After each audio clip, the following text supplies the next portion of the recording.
Welcome, ladies and gents. Chris Andre here. As you can see, I've got a fantastic guest today, the acclaimed trainer of the likes of Martin Bakole, Billy Nelson. Billy, thanks so much for joining us. You're welcome. You know, Billy, on Twitter recently, before we get started into the boxing, you put up a photo of your renovated home. May you enjoy it with your health, my friend. We've seen you get into fantastic shape in recent months as well. You've got Martin Bakole, the gym's flying high. Is life as good as it seems for you right now? Life's very busy, but being busy, hopefully successful, and then you reap the rewards of your labour, don't you? Of course. Well, hopefully those that are lucky enough to do so, and sometimes you have to make your own luck, and I'm delighted to see that you're doing so well. Let's get into the boxing, Bill. Okay. You've worked obviously with some superb fighters, former world champions like Scott Harrison and Alex Arthur. You've trained Ricky Burns, who's one of the most decorated Scottish fighters of all time. And you consider Martin Bakole to be a very special fighter. And you know your way around the block, obviously. What attributes do you feel make him such a special heavyweight, in your opinion? Well, he's got speed, he's got movement, he's got lateral movement like no other fighter at his weight. Well, maybe Tyson Fury as well. He's very good. And he throws punches at such awkward angles. You know, I see it a million. Fantastic, absolutely fantastic fighter. He's a much bigger version of Sultan Zaurbek. And I actually do want to talk to you about Sultan later on. But in terms of one of the things I always find impressive about Bakole as well is that he's relentless while still being able to pick his shots. He always seems to find gaps when he's letting go of his combinations, and they keep coming. And you can just see why. And I'm not saying this because you're on the channel. I mean, I've asked you on the channel because, you know, I rate the work you're doing with Bakole so highly. So this isn't some sort of attempt to sweeten you up or anything. But I can totally see a path as to why you consider him so dangerous and why he could potentially beat some of the biggest names in the heavyweight division. I know you've spoken about some, you know, great sparring stories. You and Sam Jones have always have these back and forths that are really funny online. Alex Krasik, of course, denied the fact that you claimed that. He didn't deny it. He didn't deny it. He did it. He went round about the houses. He went round about the houses saying something that would make you imply that it didn't happen. But he never said it never happened. He never gave a direct answer. Fair enough. Fair enough. I mean, fair enough. One thing I will say, regardless of whether he accepts, by the way, just for the viewers, this was in regard to Martin Bakole claiming that he stopped Alexander Usyk in sparring. Even for those that might question that, one of the things that Krasik did admit is that in the last 3 camps, and we're talking about serious camps here for Alexander Usyk, that Bakole was the best sparring partner he had. You've also said that he's broken Daniel Dubois' nose in sparring, and he feels Bakole... No, I didn't. Martin did. Martin did. Well, okay, Bakole did, and he did say that he could get Dubois out in a couple of rounds.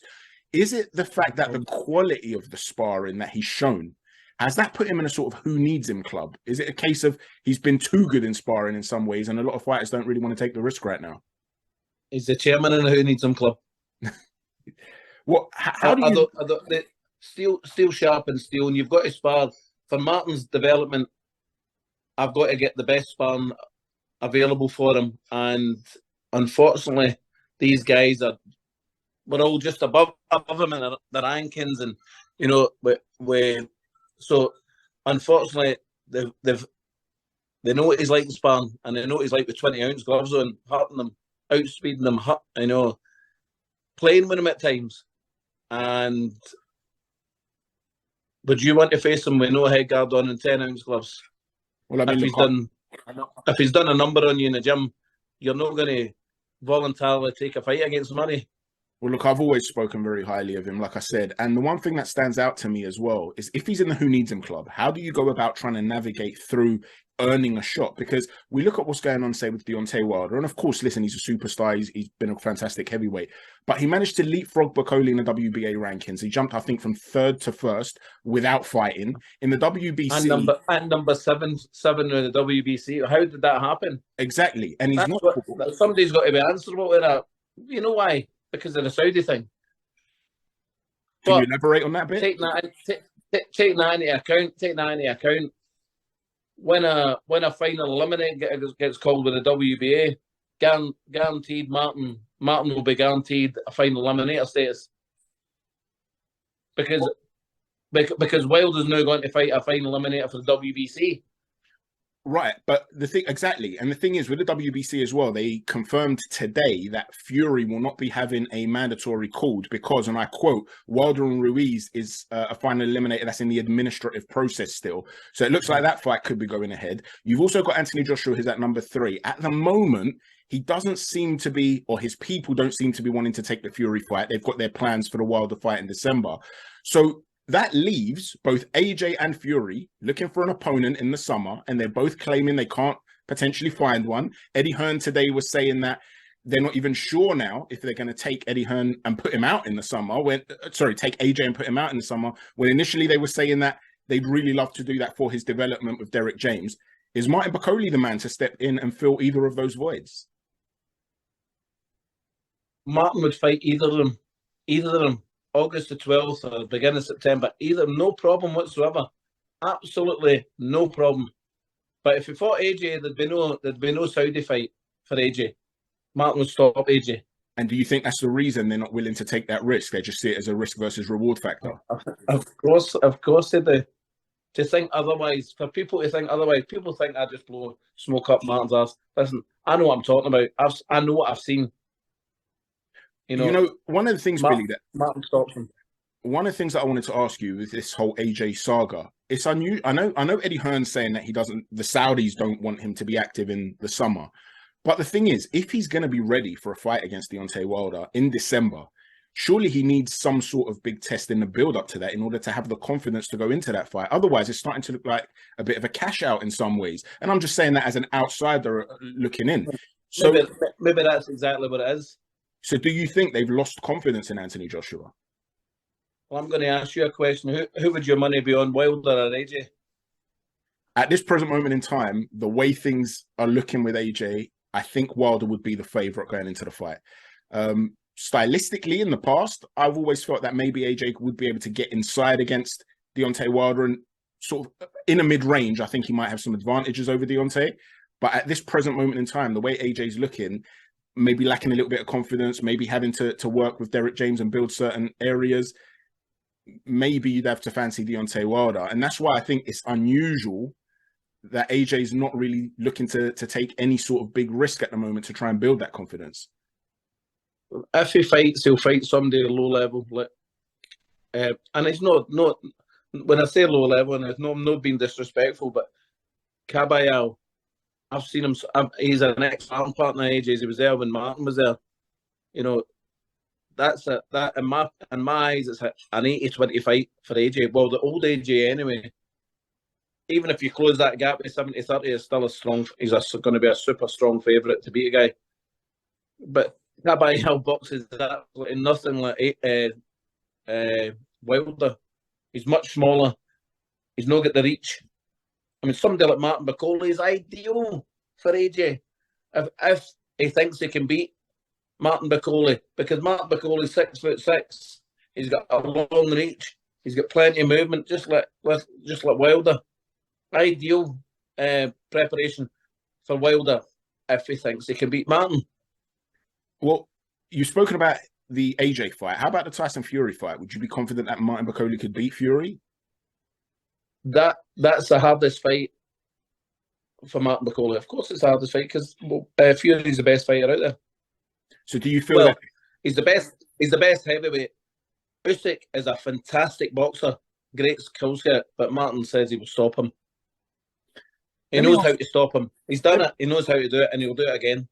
Let me quickly ask you then, this whole thing with Fury and Usyk, if you feel that Fury is certainly superior and would get the better of Usyk because he's the bigger man as well, what do you think has been the problem with that fight being made? No, I've no idea. I've no idea, and to be quite honest with you, I'm not interested because it's not involving one of my fighters. All I'm interested in is getting Martin Bakole a world title shot as soon as possible, and being the A side and dominating the heavyweight division. They can just get on with it. See me. Do you know what I've said this before? Do you know what I would do with the four of them? Do you know what I would do with the four of them? Relinquish all the belts and give them set fees. Give them set fees what they're getting to fight a semi-final, then a final, Have that all drawn up, semi-final, final. Give all the belts up and let 4 other guys fight for the titles, individual, the WBO, the IBF, WBC, and the BA. Let 4 guys fight for their titles and see the losing semi-finalists. They can pick an organisation who they're going to fight. They'll fight the winner of, say, like Martin versus Daniel Dubois for the WBA, just for instance. Yeah. And one of the losing semi-finalists wants to fight for the BA, then they guarantee they get to fight the BA. That's the bounce back fight. And the 2 winners go on and fight, because see the two winners will get huge amounts of money to fight in a final, and most likely either of them will retire after that fight, because they're seen as the best of their generation. Well, that's certainly one way to get traffic moving in the division. In terms of history, though, don't the fighters traffic has to get moved. Traffic has to get moved. A lot of good fighters are just going stale. The champions are going stale. I know. How long would it be? When did Big Tyson fight? Well, I'll use that word very loosely. When did he spar Derek Chisora? It was towards December. The back end, I think it was December. Yeah, November. towards the back end of December, November, something like that. December. Back end of 2022, something like that. That's going to be a year he's going to be out of ring. That's a year that belt's been held ransom. No ransom, but held up when other people can get an opportunity. And but people will say, well, you're seeing it for a selfish point of view. Of course, boxing's a very selfish sport, but it's only in the interest of fairness to the rest of the contenders. Relinquish all the belts. Go and earn your money. Nobody's begrudging them money, because the 4 of them are fantastic fighters. Go and earn your money and let other people fight for the belts. Might it not be difficult, though, to convince them of that, because so many fighters dream of becoming undisputed, right? And there's the opportunity, and it's still not being made. Mm-hmm. No, of course it would be hard, but I'm just saying it's a scenario that I would like to see played out. I know it won't happen, of course it won't, but it's something that I think would be done in the interest of fairness for the whole of boxing, because you'd have 8 people then contesting 4 belts. The 2 semi-finalist losers get a bounce back fight if they won it. Well, in terms of Bakole's situation, let's say something like that was not to happen. Let's say he can't get in there against one of the big 4 names in the division. We're seeing that Dubois is lined up to fight Alexander Usyk next. So it would be a while before the WBA mandatory would be called anyway. So in the event that that doesn't happen for Bakole anytime soon, well, not necessarily. Not necessarily. Say Usyk beats Fury, or whoever wins, they have one more fight and then they'll give up the belts, because they will give up the belts. So Usyk, whoever wins that out of the 4 fighters, will give up all the belts. But and then he'll get called. It'll probably be next summer before a mandatory gets called again. Right. Or a vacant title. Yeah, so that's what I was going to say. Is Martin looking to sit around and wait for his opportunity till then, or are you looking to be active? What's the plan if there's some sort of... Oh, we want a final eliminator status. We're going to canvass for a final eliminator status. We're the final eliminator. And what are the chances, do you think, of being in that position to get something like that? Well, obviously, I think we're in a position where number 2, Wilder's going to fight for the WBA, so he's out of the equation. We'd fight him in a heartbeat. And are you currently lobbying the WBA then for that sort of thing?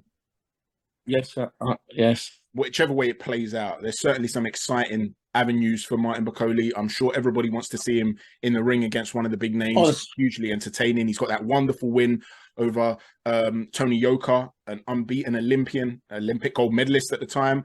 So, you know, I think it's about time we all saw Bakole get his opportunity and get his shot and gets treated really in a fair way, rather than having guys leave for him. Listen, it's well documented by the WBA that they want to give an African an opportunity to fight for the world title. They've stated it publicly that it's about time an African got. Well, he's number 2, he's number 1 in Africa, he's number 2 in the rankings. Let's get him a final eliminator. If he's good enough to win the final eliminator, then he'll have a takeover, a couple of takeover fights until the world title fight happens. And listen, he will win the world title. You look at the UFC as well, you look at, say, the popularity of Francis Ngannou, it could really open up doors on another continent for creating a new star as well, like you're saying. So, listen, there's a variety of reasons that we would all want to see Martin Bakole get an opportunity, and hopefully we do. I want to talk about another couple of your fighters as well. You've got Lewis. See, the Congolese government are desperate for Martin to go and they're opening up a stadium over there before the end of the year, and they want Martin to go over there and fight someday, and they're willing to facilitate it and fund the full thing. They want to work with Boxer, and Boxer are very interested in going over there and doing this.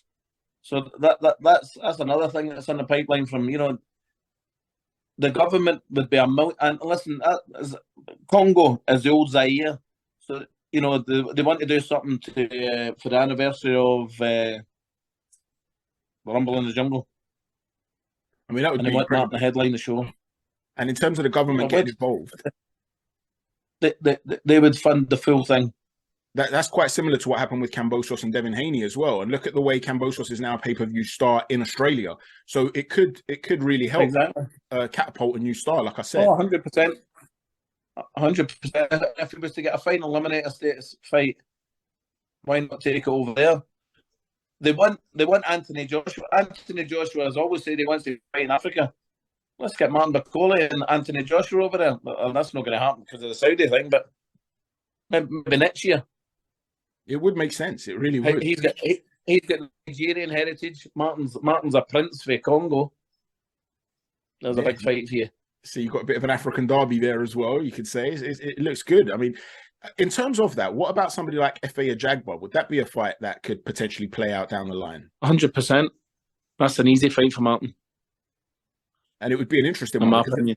I mean, Ajagba can punch, so there is always going to be that threat of the power as well there. We know that Bakole it can also get hurt very easily. He has been hurt in the past. It would be interesting, though. It would capture the imagination, I think, in the heavyweight division, particularly in Africa, I think. So there are opportunities there for Bakole. I just hope they sort of present themselves to him. Well, there was talks that when we were a free agent, there was talks that Martin could have fought F.A. Ajagba. And I got asked by somebody, would you take the fight? I said we would take that fight in a heartbeat. But I don't think Ajagba was so keen. Well, hopefully something plays out for him soon, Billy, and for you guys. I do want to talk about another couple of your fighters. You've got Lewis Crocker on your books now. Back in 2021, he won the WBO European title. Since then, he's had a bit of a stop-start period, hasn't he? He had a long layoff. He's now back with a couple of quick-fire wins in April and May. It's been a frustrating time for him, but what are your plans for him over the next 12 months? Well, he's fighting on the 4th of August in Belfast, and a big fight that will get announced very shortly. So you can't give us any... You'll be delighted with it. I'm over the moon for him. No, not really, but it's a major title. Oh, okay. So we're over the moon. He's bouncing in his gym, bouncing.